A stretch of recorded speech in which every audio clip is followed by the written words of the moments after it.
Okay, students. So here is the question.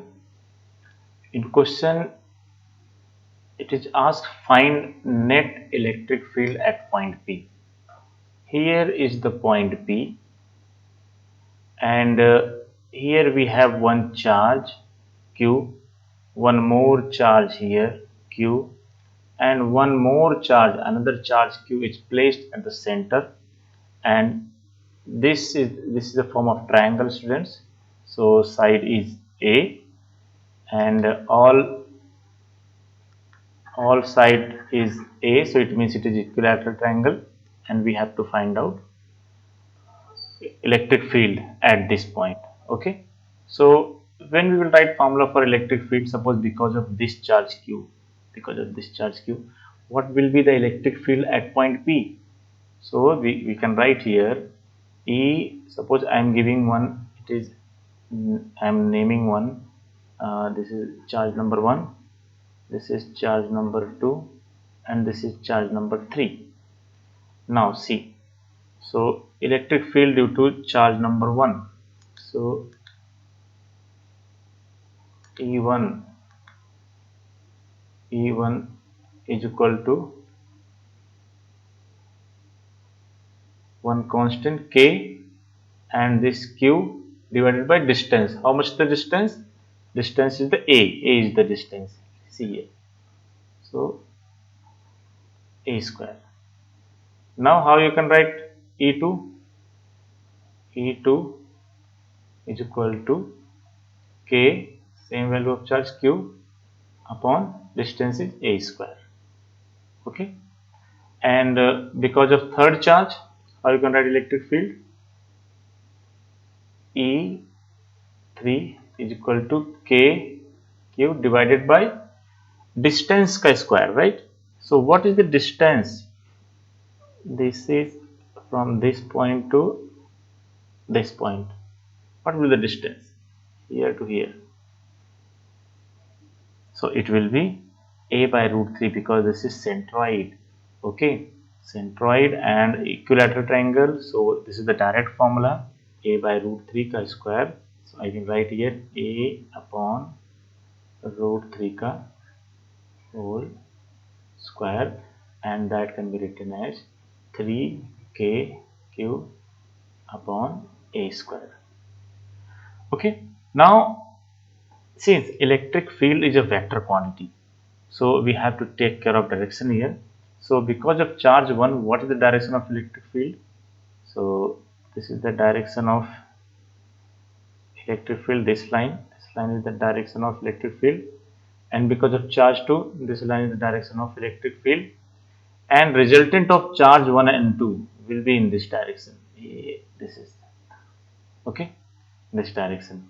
And see, now see, this is E2 vector and this is E1 vector. Okay, and their resultant is this one, this line. Let me change the color.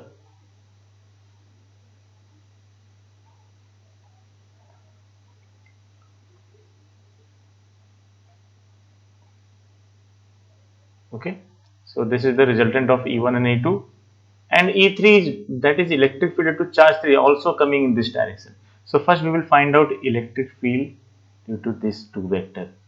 Okay, and what is the angle? See, this is the equilateral triangle, so this will be 60, so this also will be 60. So means E1 and E2, angle between E1 and E2 60 degrees. So how you can write E net? How we can write? Now see, E net is what? Basically E1 and E2 is equal to root E1 square plus E2 square plus 2E1 E2 cos theta. Okay, and theta is here, we know theta is 60 degree. Okay, so we can easily,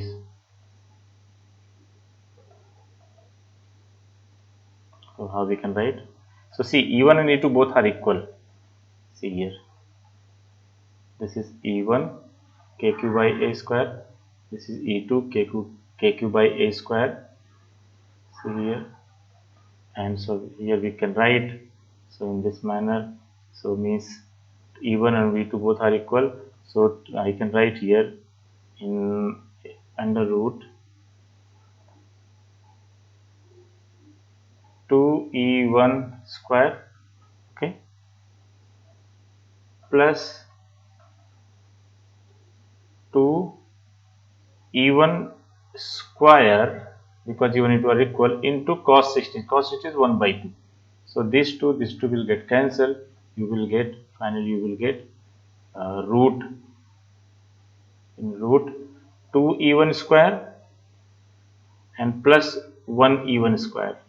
You will get 3E1 square. Okay. Now see. So it means I can write E net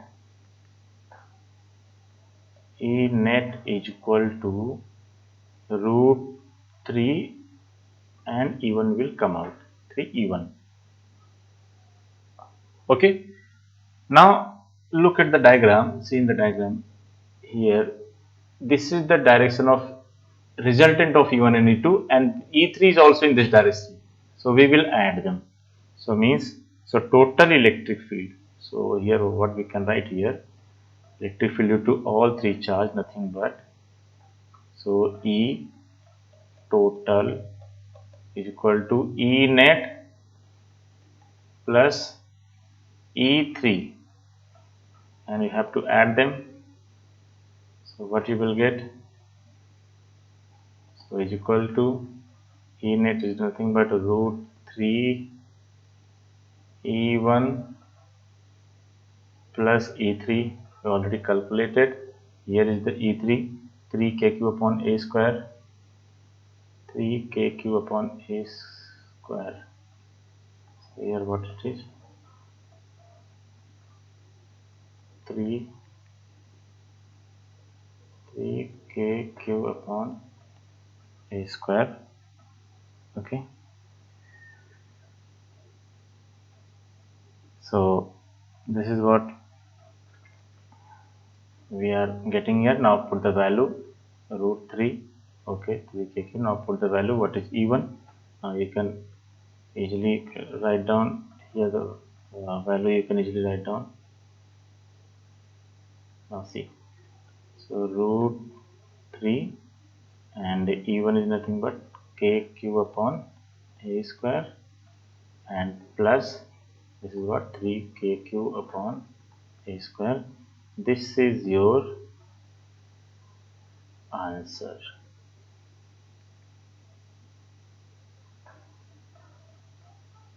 Okay.